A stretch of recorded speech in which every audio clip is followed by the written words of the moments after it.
Assalamualaikum warahmatullahi wabarakatuh. Sebelumnya, perkenalkan nama saya Giri Febriansyah.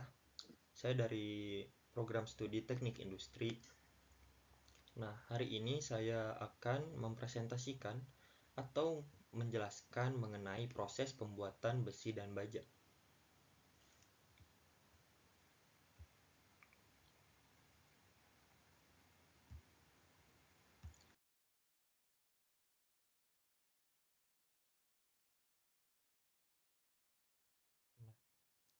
Bahan material besi dan baja merupakan salah satu material yang sangat penting dalam proses konstruksi pembangunan. Oleh karena itu, penting sekali kita untuk mengetahui dan memahami kualitas besi dan baja yang baik dan berkualitas agar memperkuat konstruksi. Namun, tahukah kalian bagaimana sih proses pembuatan besi dan baja hingga menjadi material? Nah, hari ini saya akan menjelaskan secara singkat mengenai proses pembuatan besi dan baja. Nah, di sini yang pertama, besi dan baja. Besi dan baja merupakan logam yang paling banyak digunakan oleh manusia untuk berbagai keperluan. Nah, hal ini disebabkan karena antara lain yang pertama, jumlahnya yang cukup banyak dan mudah didapat. Yang kedua, mempunyai sifat mekanik yaitu kekuatan, keuletan, dan lain-lain yang memadai. Yang ketiga, mudah dikerjakan, dan yang keempat, harganya relatif murah.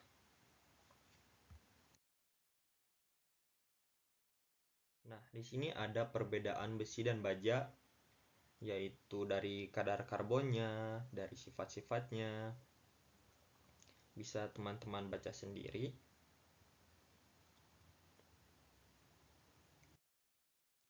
Nah, next, di sini ada proses pembuatan besi.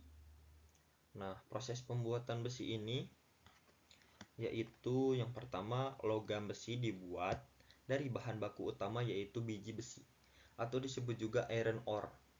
Nah, biji besi umumnya didapat dari kerak bumi yang diambil dengan cara menambangnya, sehingga untuk memperolehnya itu dibutuhkan usaha yang ekstra dalam proses penambangan.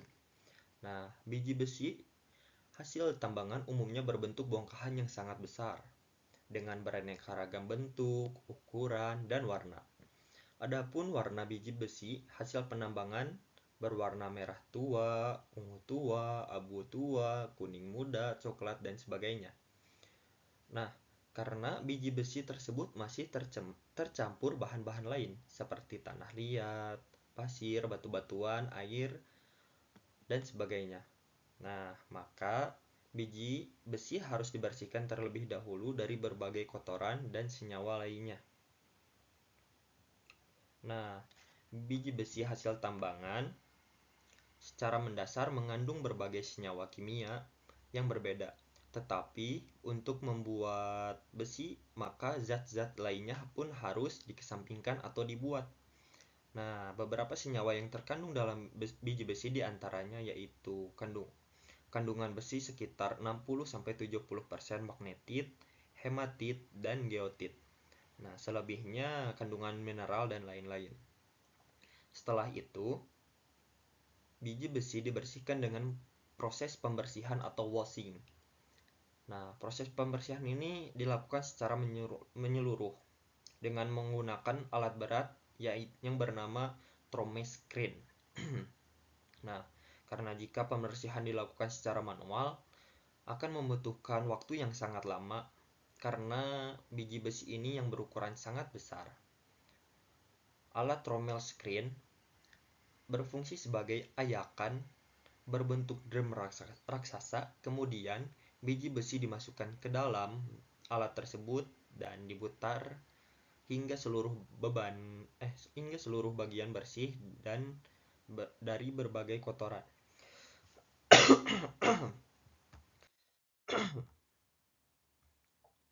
Nah, yang kedua ada proses pemecahan biji besi.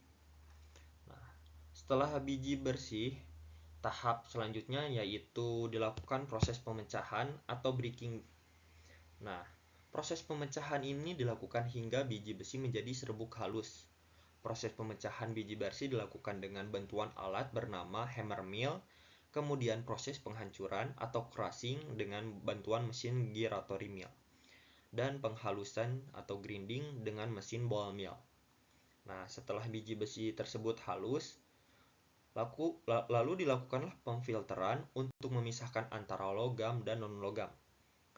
Nah, lalu serbuk besi tersebut dilakukan proses pemurnian besi dan nantinya akan dilakukan pencetakan sesuai kebutuhan.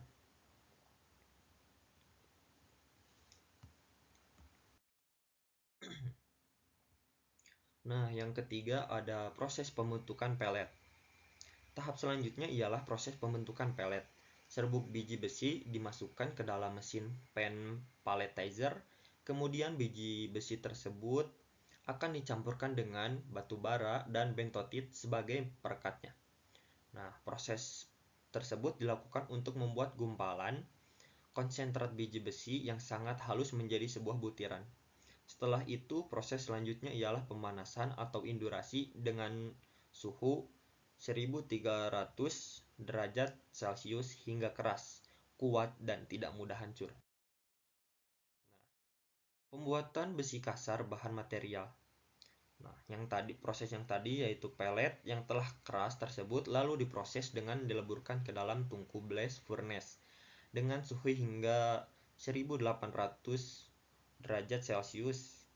Nah, proses peleburan atau smelting tersebut akan menghasilkan logam besi cair dengan suhu tinggi. Untuk menghasilkan besi yang lebih murni, kemudian ditambahkan dengan zat batu bara kokas dan kapur, sehingga kemurnian besi dapat mencapai 95% untuk dibentuk menjadi besi kasar bahan material. Tahapan proses terakhir, besi tersebut dicetak dan dibentuk sesuai cetakan besi kasar atau pig iron. Setelah dingin, besi tersebut pun siap untuk dikomersialkan dan digunakan sebagai bahan material. Di sini ada gambaran proses pembuatan besi. Bisa teman-teman analisa di sini. Di sini ada iron making, steel making, continuous casting, rolling, and main products. Ini sebenarnya proses yang uh, oleh luar negeri gitu ya. Kalau tadi saya jelaskan secara singkat proses dari pembuatan besi lokal. Next. Di sini ada proses pembuatan baja. Proses pembuatan baja ini tidak jauh berbeda dengan proses pembuatan besi tadi. Nah, untuk membuat baja sebagai bahan material memerlukan proses yang cukup rumit dan mendalam. Berikut secara singkat proses pembuatan baja hingga dapat digunakan untuk konstruksi bangunan. Di sini ada proses yang pertama, yaitu proses konvertor.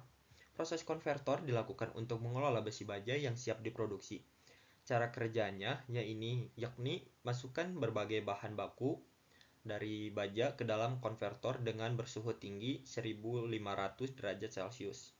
Nah, proses tersebut dilakukan agar seluruh bahan tercampur menjadi proses dengan baik.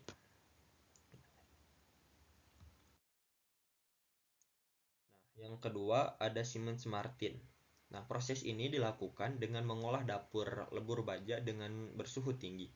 Nah, prosesnya dengan menggunakan sebuah tungku yang dilengkapi dengan ruang hawa dengan memasukkan bahan baku baja dengan bersuhu tinggi mencapai 3000 derajat Celcius.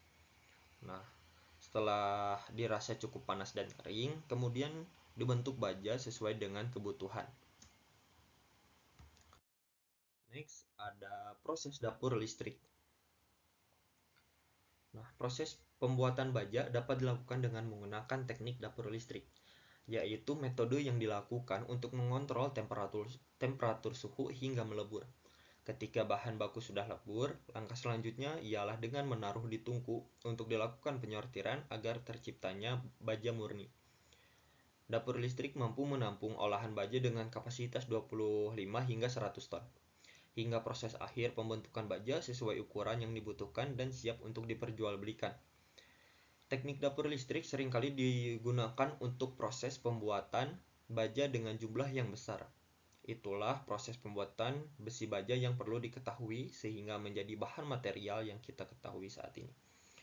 Biasanya proses pembuatan besi baja dilakukan di tempat produsen yang berukuran besar karena mengingat proses pembuatan besi dan baja membutuhkan tempat dan waktu yang cukup lama.